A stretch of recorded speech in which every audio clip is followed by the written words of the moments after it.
Okay, so now is the next part of Vision IS PT 365. It's page number 61. Goga Beel. What is Goga Beel? ये recently it has been declared as Bihar's first community reserve. Okay, first community reserve. So what was the Maharashtra's first Ramsar site? Nandurbag Madhyameshwar. Okay. So and Bihar में सबसे पहला क्या बना है? Community reserve which is also known as Goga, which is called as Goga Beel. Now what is it? It's an oxbow lake.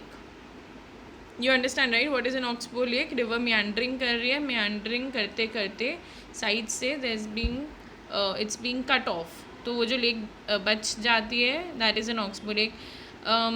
I'll still just draw it. Actually, this is for revision purpose, these videos, and not for understanding. So anyway, that's why I didn't explain before. But if this is a meandering river, these are meanders, okay? So it will keep depositing over here, and it will keep cutting this area, okay? So very soon what will happen is, because of the deposition, there will be a cut off, and the river starts to flow straight, okay? uh, so you see the water I'm not okay. Where is the eraser? Huh? Yeah, wait, I'll draw this again. So what is happening is, if this is a river and this is a meander being formed, यहाँ deposition होता रहेगा होता रहेगा होता रहेगा. So very soon this part will be cut off और ये अलग हो जाएगा. Okay, so यहाँ से आ रहा है पानी, it has some water is here. Now this river becomes straight, the meander gets cut off. Okay, so there is this lake which is cut off from this meandering because of the deposition. This is known as an oxbow lake. It's a rough idea, you can read on this. Okay, okay, moving on. So what oxbow lake? Goga Beel. ठीक है, it's formed from the flow of the rivers Mahananda and Kankhar. ठीक है, Mahananda and कनखर. इससे पहले बिहार में हम UP की हमने ऑक्सबो लेक पढ़ी थी ना, which has been designated as a Ramsar site. What was the name? It was called as, anyone? It was it a permanent or a temporary oxbow lake? It was a seasonal oxbow lake. Okay, and which was the river? Ganga. So Ganga से cut off होके seasonal oxbow lake बन रही थी, and it is known as समान, right? Okay. Okay, so coming back to Goga Beel. So Goga Beel is also an oxbow lake in Bihar's Katihar district. It's formed from the flow of the rivers कौन सी? Mahananda. Mahananda is actually a tributary of Ganga only, and Kankhar in the north and the Ganga in the south in the east. Okay. Now among the threatened species on the site, we have the lesser adjutant, which falls in the vulnerable category, and three species, the black-necked stork, the white ibis, the white-eyed pochard, are under near threatened category. तो pochard का कुछ ना कुछ, white-eyed, common pochard, red-crest pochard, we've been reading on them. Okay, so just have an idea कि ये सब UP Bihar में आपको मिल रहे हैं. They're all birds. Okay, so lesser adjutant falls in the vulnerable category, and three species, that is black-necked stork, white ibis and white-eye pochard, are under the near threatened category. Now other species reported from this site include the black ibis, the ashy swallow shrike, the jungle babbler, bank myna, red munia, northern lapwing and spotbill duck. नहीं याद कर सकती मैं तो ये. In 2004, Goga Beel, including the neighboring Baghar Beel and Baldia Chaur, were given the status of an IBA. चलो ये important हो जाता है. तो Goga Beel has been given the status of important bird area of India. ठीक है, not of international importance, या important bird area हो सकता है. So it has been given the status of important bird area of India. कौन? Goga Beel, including the neighboring Baghar Beel and Baldia. सो अब भी हमने क्या याद रखना है? It's the first community reserve. Main ये क्यों न्यूज़ में it's the first community reserve है. कहाँ पे? गोगा बील. ये इंपॉर्टेंट आया है कि गोगा बील कहाँ है, तो आपको याद रखना है कि इट्स इन बिहार. ठीक है. Singchung Bugun village community reserve. अब ये भी एक कम्युनिटी रिजर्व है. इसका नाम क्या है? Singchung Bugun village community reserve. So it's a community reserve launched by Bugun community of Singchung village, which is in Arunachal Pradesh, by joining their hands with the forest department. It borders the Eagle Nest Wildlife Sanctuary situated in Tezpur, Assam. तो असम के border पे जहाँ पे तेजपुर है वहाँ पे eagle nest wild life sanctuary है. अब उसके बॉर्डर पे जहाँ पे अरुणाचल प्रदेश से जहाँ असम का बॉर्डर मिलता है वहाँ पे कम्युनिटी रिजर्व है which is by the Bugun community. So they can also ask you Bugun community belongs to, so you must remember Bugun community belongs to Arunachal Pradesh, and which is the village Singchung village. Therefore, it is known as Singchung Bugun Village Community Reserve. Okay, and this has been formed with the help of the forest department. What is the specialty now? The local Bugun tribe supported the formation of the community reserve to conserve the critically endangered bird, which is known as Bugun Leo Kichla. Okay, so Bugun Leo Kichla एक critically endangered bird है. इसको बचाने के लिए इन्होंने क्या बनाया, community reserve बनाया. कौन सी ट्राइब ने, बुगुन ने. कहाँ पर है, Arunachal Pradesh. The area is home to unique flora and fauna including the red panda, the clouded leopard and over 500 bird species. So this becomes important कि यहाँ पे रेड पैंडा भी मिल रहा है, क्लाउडेड लिपर्ड भी मिल रहा है, और इंडेंजर्ड बर्ड है, क्रिटिकली इंडेंजर्ड बर्ड है बुगुन लियो किचला. तो ये भी यहाँ मिल रही है. ठीक है, लियो किचला जो भी नाम है इसका, बुगुन लियो किचला. और ट्राइब कौन सी है, मतलब कम्युनिटी कौन सी है, बुगुन कम्युनिटी है. कौन सी विलेज है, सिंगचुंग विलेज है. कहाँ पर है ये, अरुणाचल प्रदेश में है.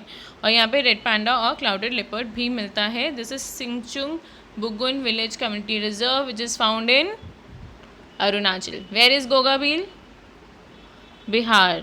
What is it, Oxbow Lake. Also, why is it in news? First community reserve in Bihar, not in India. First community reserve in Bihar. First Ramsar site in Maharashtra, Nandur Madhyameshwar Wildlife Sanctuary. Okay, then okay, then where is a seasonal Oxbow Lake, where 1% of the population of this what was the name, grey lag goose is found. Grey lag goose, 1% population. It's a seasonal oxbow lake which is in the Ganga. From the Ganga it's formed. What is it, Saman in UP. Okay, then चलो आगे बढ़ते हैं.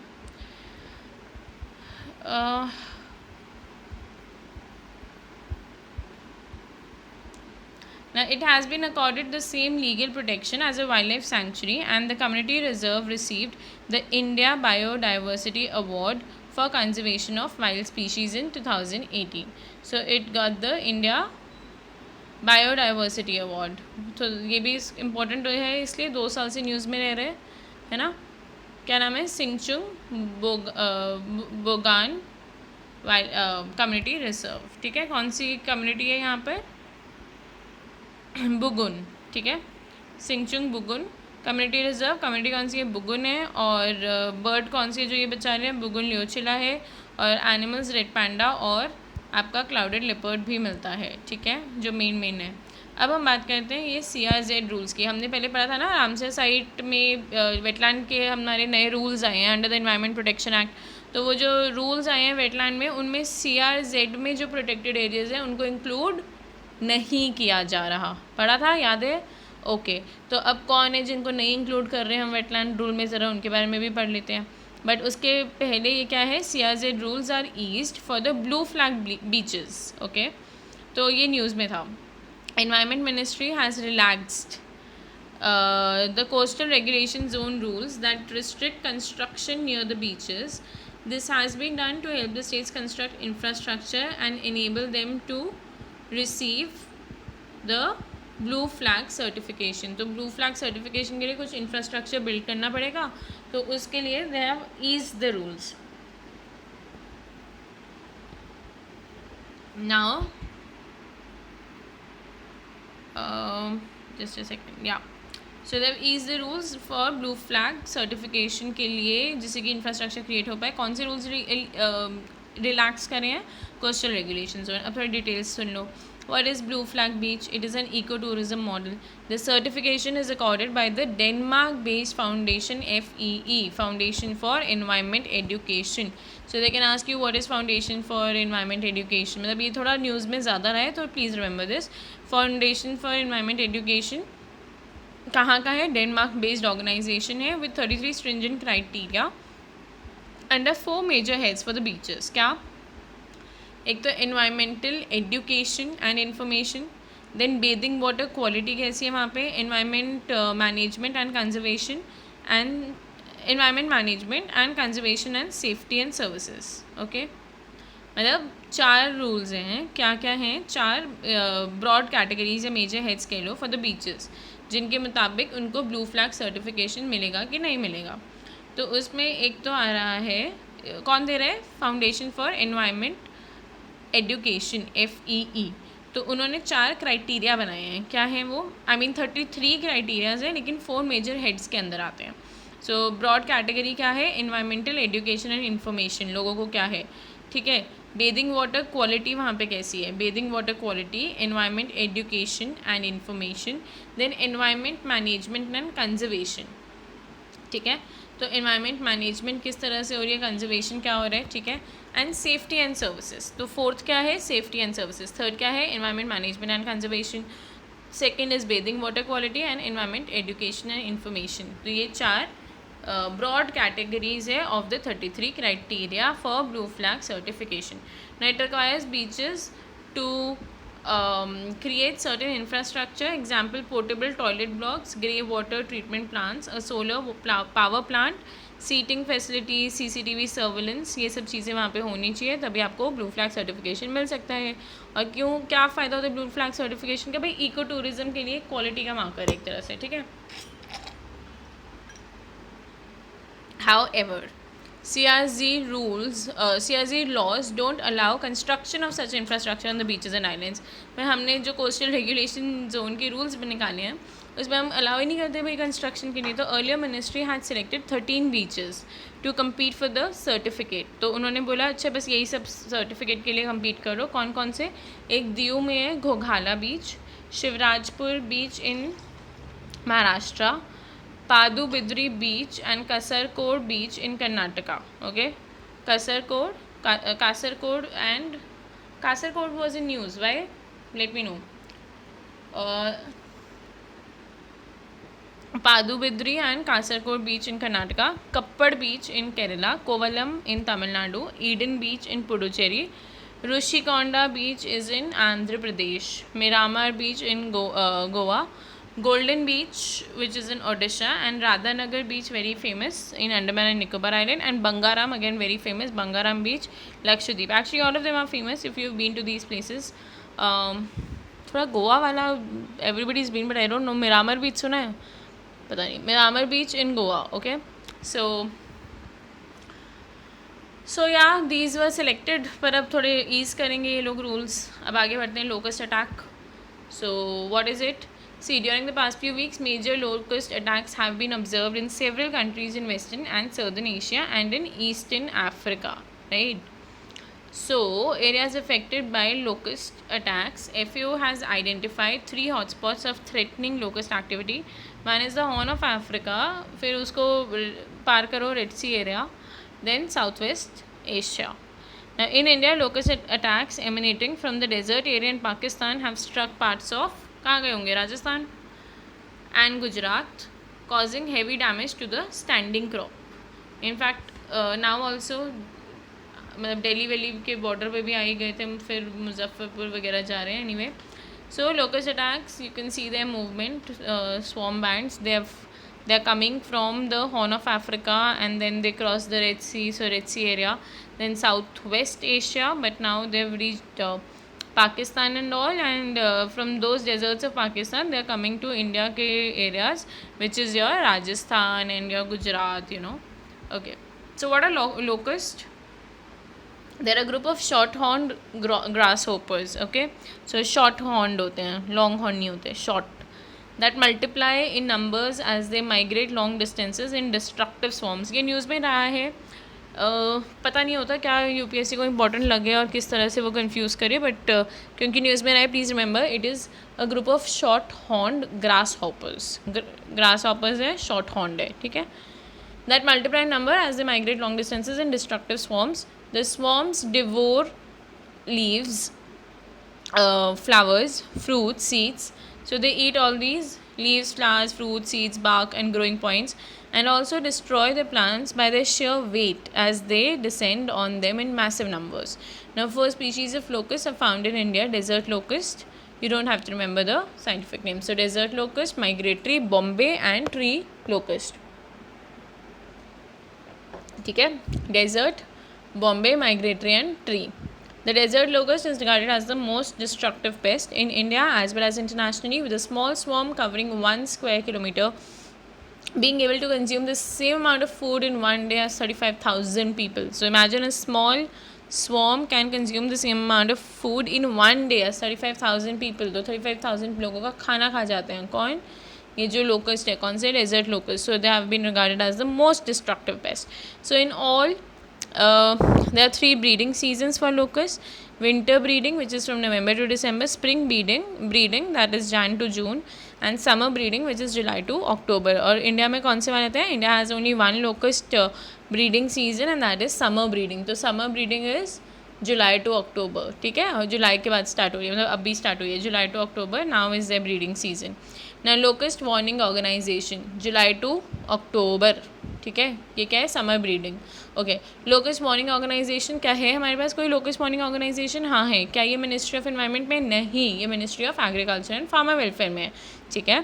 सो directorate of locust warning organisation, directorate of plant protection, quarantine and storage, Ministry of Agriculture and Farmers Welfare is responsible for monitoring, survey and control of the desert locust in scheduled desert areas, mainly in the states of Rajasthan and Gujarat. Now, relationship between ecological conditions and locust attacks. See, when conditions are favorable for the reproduction, locust numbers increase, and when they're not, numbers decrease, either by natural mortality or through migration. तो ये तो common sense है.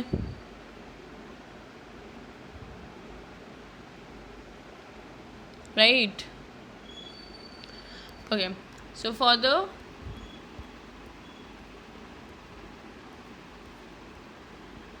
The desert locust,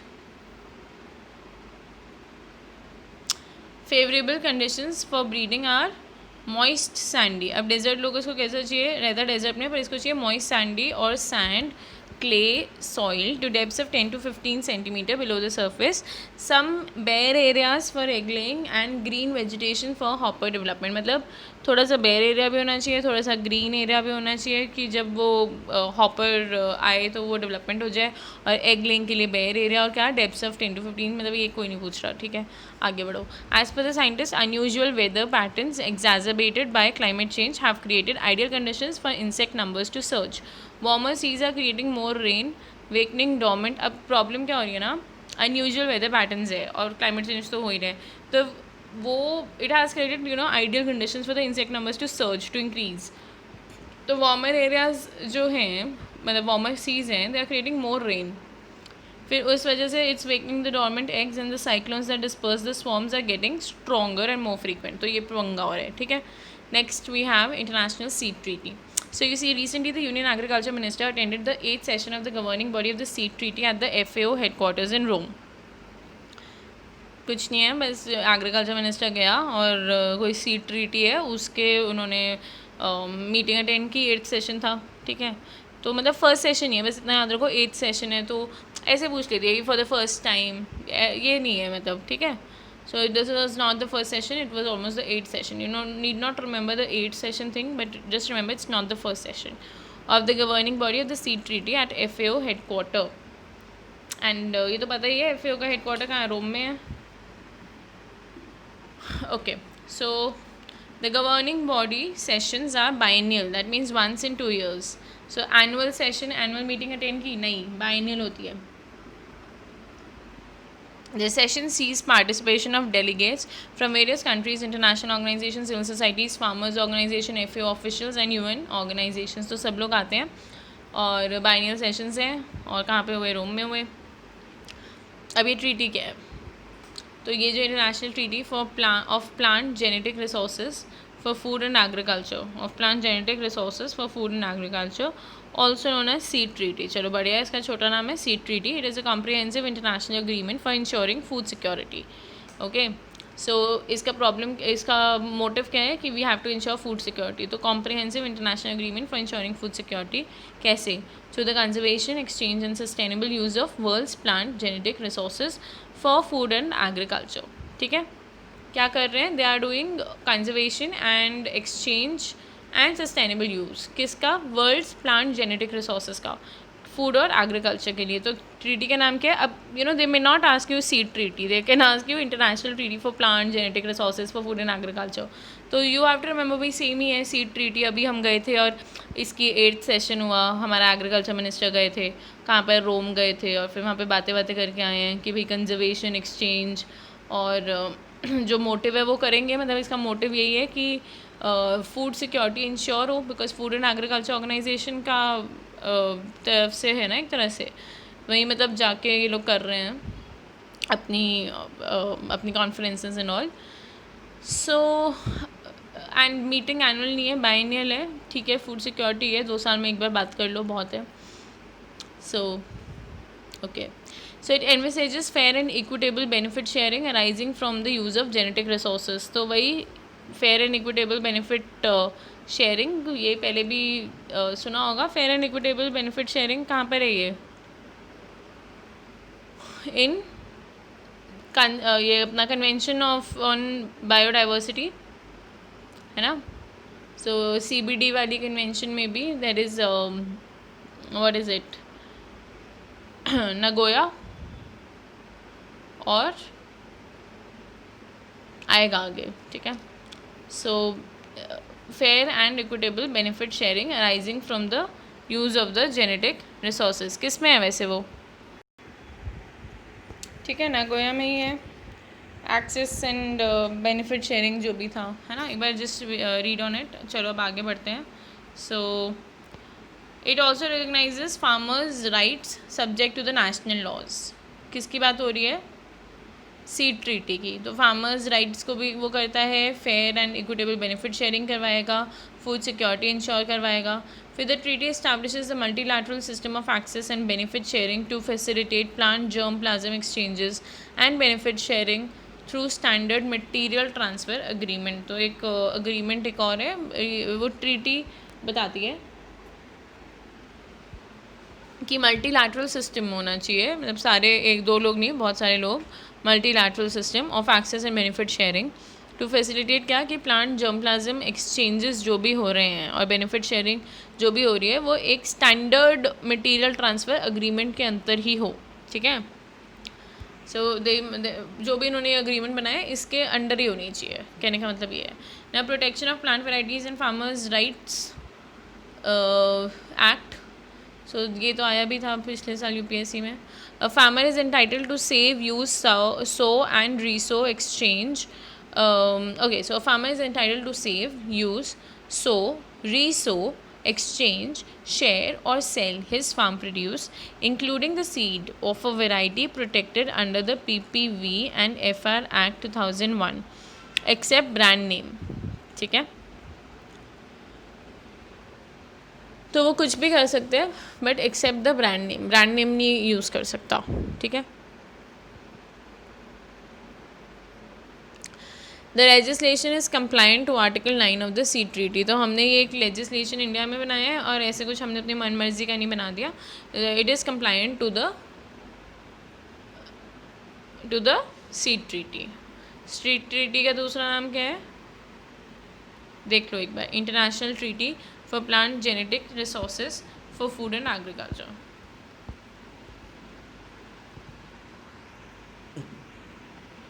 Now, under the provisions of PPV, PPV and FR, which is plant, अभी जो पढ़ा, just a second, हाँ, so protection of plant varieties and farmers rights, देखो ना, protection of plant variety and farmers right act, तो इसमें under the provisions of यही PPVNFR 138 farmers, ठीक है, या farming communities have been awarded with Plant Genome Savior Awards. Now, India has received about 16,620 applications for plant variety protection, out of which 66% have been received from farmers alone. तो अच्छी चीज़ है ना, मतलब farmers को भी अपना एक तरह से बोलने के लिए मिल रहा है. So, under the provisions of this